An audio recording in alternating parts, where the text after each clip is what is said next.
Profit and லாஸ்லேருந்து ஒரு some பார்க்க போகிறோம். கொஸ்டினை பாருங்கள். ஒரு பொருளுக்கு 20%, மறுபடி 20% மற்றும் 30% என 3 தொடர்ச்சியான தள்ளுபடிகள் வழங்கப்படுகின்றன. பொருளின் குறிக்கப்பட்ட விலை 750 எனில் அதன் விற்பனை விலை என்னவாக இருக்கும்? இந்த சம்மை எப்படி சீக்கிரமாக ஈஸியாக சால்வ் பண்ணலான்னு சொல்கிறேன், பார்த்துக்கோங்க. இப்போ அந்த பொருளோட விலை எக்ஸ்ன்னு வச்சுக்கோங்களேன். இப்போது ஃபஸ்ட்டு 100ங்கிறது குறிப்ப விலைன்னு வைங்க.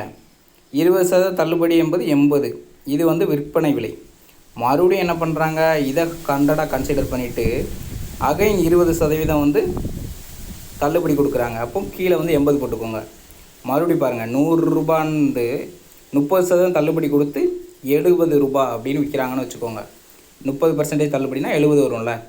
இப்போ மேலே இருக்கிறது எல்லாமே என்னது, குறித்த விலை. கீழே இருக்கிறது எல்லாமே விற்பனை விலை, செல்லிங் ப்ரைஸ். இப்போ பாருங்கள், மேலே எல்லாத்தையும் அடி கொடுங்க. அடி கொடுக்க முடிஞ்சாலும் அடி கொடுங்க. 0 அடிப்பட்டு போயிடும். எல்லாத்தையும் 0 அடிக்குமா?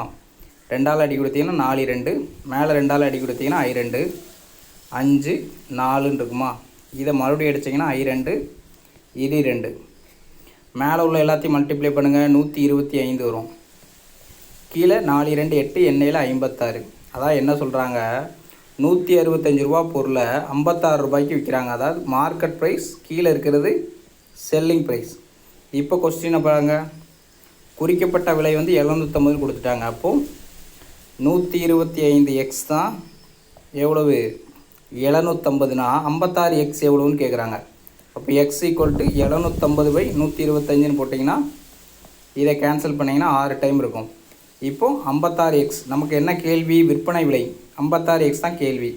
அப்போ 56 × 6 போட்டிங்கன்னா விற்பனை விலை என்னன்னு தெரிஞ்சிடும். 6 6 36க்கு 6, மிச்சம் 3, 5 6 33, 33, 336 தான் ஆன்சர்.